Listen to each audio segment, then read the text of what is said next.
4 Indian nationals, including 2 YouTubers, are under investigation over suspected links with Pakistan's Inter-Services Intelligence or ISI. The Uttar Pradesh Special Task Force has arrested a businessman named Shahzad from Tanda, accusing him of cross-border smuggling and espionage. In Haryana, YouTuber Jyoti Malhotra was held for allegedly being groomed by Pakistani operatives. Authorities say she was in direct contact with Pakistani intelligence operatives and had visited Pakistan multiple times.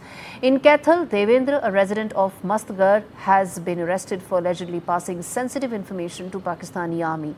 Another YouTuber, Priyanka Senapati from Odisha, is under probe after her recent visit to Kartarpur and ties with Malhotra came to light. All 4 are being investigated amidst heightened alert following Operation Sindoor. Top Lashkar-e-Taiba terrorist Razaullah Nizamani, also known as Abu Saiullah, has been shot dead by unidentified gunmen in Pakistan's Sindh province on Sunday. The killing reportedly occurred near Matli town while Saiullah, who had government protection, was leaving his residence.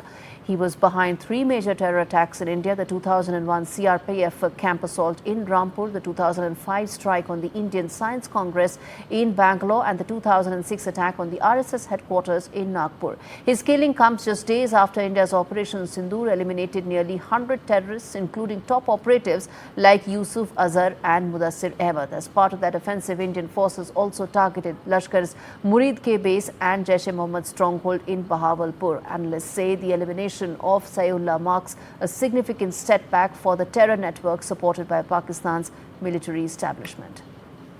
Bangladeshi actor Nusrat Faria, best known for portraying former Prime Minister Sheikh Hasina in a high-profile biopic, has been sent to jail in an attempted murder case. She was arrested at Dhaka's international airport on Sunday while preparing to board a flight to Thailand.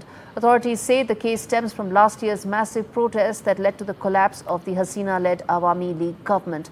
Faria was produced in court under heavy security. Her lawyer has applied for bail, with a hearing that's set for the 22nd of May. Since the rise of the interim government, civil society members, artists and journalists that are linked to the previous government have faced arrests and harassment. Rights groups warn that the political crackdown, combined with a delay in holding new elections, is pushing Bangladesh towards complete authoritarianism under Mohammad Yunus.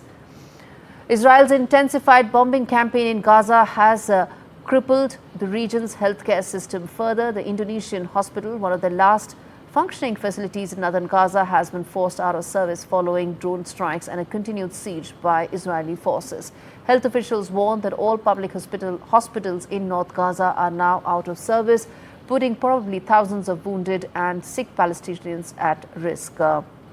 Medical teams are overwhelmed and supplies are nearly depleted as crisis continues. Meanwhile, Benjamin Netanyahu has announced a limited easing of the months-long blockade to allow food into Gaza, but only to support expanded military operations. Humanitarian situation remains of concern in Gaza.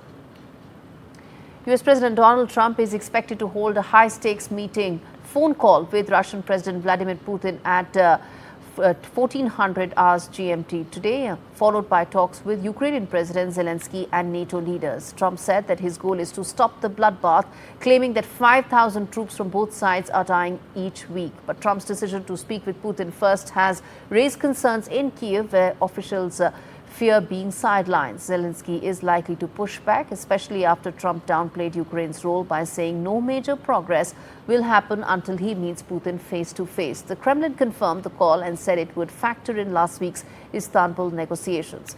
Meanwhile, France, Germany and Italy, along with the UK, told Donald Trump that a ceasefire must be unconditional and that Moscow must take peace talks seriously. The diplomacy comes as Ukraine reported Russia's largest drone barrage since the full-scale war began, with nearly 300 explosive drones launched across several regions.